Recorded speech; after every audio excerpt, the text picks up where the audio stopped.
If you're a leader, you totally know the feeling. Your day is packed, your to-do list is a mile long, and at the end of it all, you're left with that nagging question.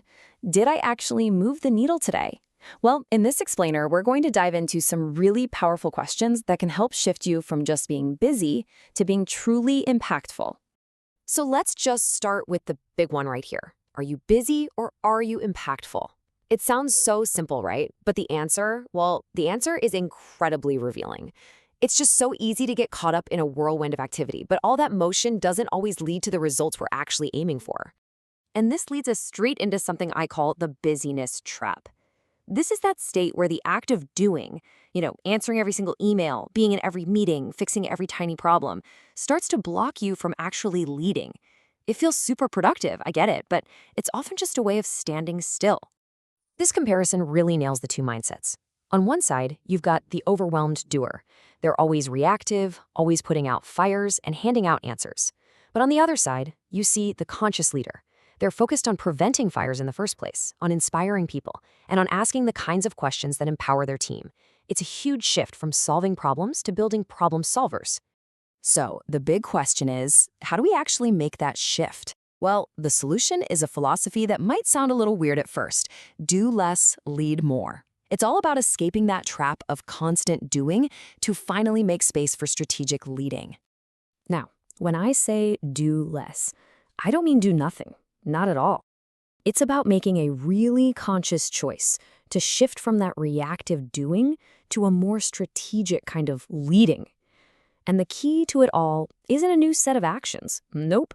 It's a new set of questions you start asking yourself before you jump in to solve everything. Okay, so this whole journey kicks off with the first major mindset shift, and it's a big one, letting go. This is all about learning to empower your team by releasing that tight grip you have on every single task and every little decision. So let's try this. The next time a problem lands on your desk, just pause for a second. Ask yourself this first part. Am I solving this because it's truly my problem? Or am I just afraid to let others try? Whew, that question really gets to the heart of it, doesn't it? It forces you to look at your own fear.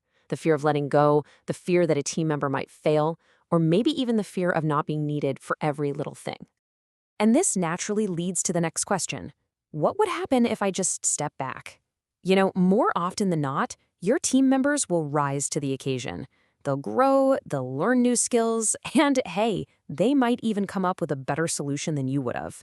When you step back, you're not just creating an opportunity for them, you're freeing up your own mental space. This really forces you to ask, are you a bottleneck or are you a catalyst? Every single time you jump in with a fast answer, you might be robbing someone of a chance to learn. A conscious leader knows their job isn't to be an answer machine, it's to build a team that can find its own answers. This brings us to the second big mindset shift, because once you start letting go of the small stuff, you finally create the headspace you need to see the bigger picture, to focus on what's truly important, not just on what's screaming for your attention. Seriously, take a hard look at your calendar.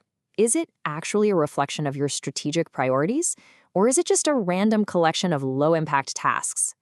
This question forces you to audit your most precious resource, your time, and measure it against your biggest goals.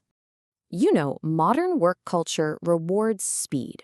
We celebrate the leader who has an instant reaction to every problem. But you have to ask yourself, is the fastest reaction always the best one? Or are you taking a moment to think about the long-term impact? A quick fix today can so easily become a much bigger problem tomorrow. A conscious leader knows when to trade that instant gratification of a fast reaction for the lasting wisdom of a thoughtful response. And ultimately, this question just elevates your entire way of thinking. Are you just scrambling to hit this quarter's numbers, or are you building a long-term legacy? Every single action you take each day is doing one of two things. It's either chasing a temporary result or building something that will last. And this brings us to the final and, honestly, the most profound shift. It's not about changing what you do anymore, it's about changing what you believe. This is where the real transformation kicks in. Okay, this question demands some real self-honesty. That need to control everything, it's completely exhausting. It creates stress for you, and it creates resistance in your team. Just recognizing that is the first huge step. Letting go isn't just about empowering them, it's about liberating yourself. And this is really the core truth of conscious leadership. You can try to change your actions all day long, delegate more, manage your time better, but if you don't change that underlying belief that says, I have to do it all myself, you'll always end up right back in the busyness trap. So let's end on this final question. This isn't about some massive, scary overhaul of who you are. It's about identifying just one small belief that's holding you back. Maybe it's the belief that asking for help is a sign of weakness, or maybe that failure is just not an option. What is that one belief for you? Because changing it, that's the key that unlocks everything else. It's how you finally stop just doing and truly start leading.